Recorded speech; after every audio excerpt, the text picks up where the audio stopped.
Hello friends, ನೀವು ನೋಡ್ತಾ ಇದ್ದೀರಾ ಫಿಲ್ಮಿ ಬೀಟ್ ಕನ್ನಡ. ನಾನು ಶ್ರುತಿ ಪಾಟೀಲ್. ಟಾಲಿವುಡ್ಗೆ ದುನಿಯಾ ವಿಜಯ್ ಗ್ರ್ಯಾಂಡ್ ಎಂಟ್ರಿ. ಏನಿದು, ಕನ್ನಡ ಬಿಟ್ಟು ಇದೀಗ ಪರಭಾಷೆಗೆ ಕಾಲಿಡ್ತಾರೆ ವಿಜಯ್ ಅಂತಿದ್ದೀರಾ? ಅದು ಏನ್ ಕಥೆ ಅಂತ ಹೇಳ್ಬಿಡ್ತೀವಿ ಕೇಳಿ. ಕನ್ನಡದ ಖ್ಯಾತ ನಟ ದುನಿಯಾ ವಿಜಯ್ಗೆ ನೆರೆಯ ತೆಲುಗು ಚಿತ್ರರಂಗಕ್ಕೆ ಕೈ ಬೀಸಿ ಕರೀತಾ ಇದೆ. ಜೂನಿಯರ್ NTR ಅಭಿನಯದ ಜೈ ಲವಕುಶ ಚಿತ್ರದಲ್ಲಿ ದುನಿಯಾ ವಿಜಯ್ಗೆ ಟಾಲಿವುಡ್ಗೆ ಗ್ರ್ಯಾಂಡ್ ಎಂಟ್ರಿ ಕೊಡ್ತಿದ್ದಾರೆ. ಚಿತ್ರದ ನೆಗೆಟಿವ್ ರೋಲ್ನ ಹುಡುಕಾಟದಲ್ಲಿದ್ದ ಚಿತ್ರ ನಿರ್ಮಾಪಕರ ಕಣ್ಣಿಗೆ ಬಿದ್ದಿದ್ದು ಕನ್ನಡದ ಪ್ರತಿಭಾವಂತ ನಟ ದುನಿಯಾ ವಿಜಯ್. ಮಾಸ್ತಿಗುಡಿ ಚಿತ್ರದ ತಮ್ಮ ಡಿಫರೆಂಟ್ ಗೆಟಪ್ ಮೂಲಕ ಗಮನ ಸೆಳೆದಿರೋ ವಿಜಯ್ಗೆ ತೆಲುಗು ಚಿತ್ರರಂಗ ಕೈ ಬೀಸಿ ಕರೀತಿದೆ ಎಂದು ವರದಿಯಾಗಿದೆ.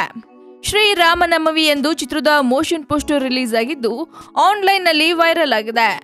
ಜೂನಿಯರ್ NTR 3 ಶೇಡ್ನಲ್ಲಿ ಕಾಣಿಸ್ಕೊಳ್ತಿರೋ ಈ ಸಿನಿಮಾ ಮೇ 15ರಿಂದ ರಾಜಸ್ಥಾನದಲ್ಲಿ ಶೂಟಿಂಗ್ ಪ್ರಾರಂಭವಾಗ್ತಿದೆ.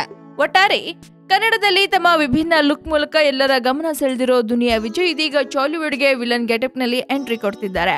ಹಾಗಿದ್ರೆ ದುನಿಯಾ ವಿಜಯ್ ಅವರ ಆ ಹೊಸ ಲುಕ್ ಹೇಗಿರುತ್ತೆ, ವಿಲನ್ ಶೇಡ್ ನಲ್ಲಿ ಯಾವ ರೀತಿ ಕಾಣಿಸ್ಕೊಳ್ತಾರೆ ನೋಡೋ ಕುತೂಹಲ ನಿಮ್ಗಿದ್ರೆ ಮಿಸ್ ಮಾಡದೆ ವಾಚ್ ಮಾಡ್ತಾರೆ ಫಿಲ್ಮಿ ಬೀಟ್ ಕನ್ನಡ. ಹಾಗೆ ಈ ವಿಡಿಯೋ ನಿಮ್ಗೆ ಇಷ್ಟವಾದಲ್ಲಿ ಲೈಕ್ ಮಾಡಿ, ಶೇರ್ ಮಾಡಿ ಅಂಡ್ ಫಿಲ್ಮಿ ಬೀಟ್ಗೆ ಸಬ್ಸ್ಕ್ರೈಬ್ ಮಾಡಿ.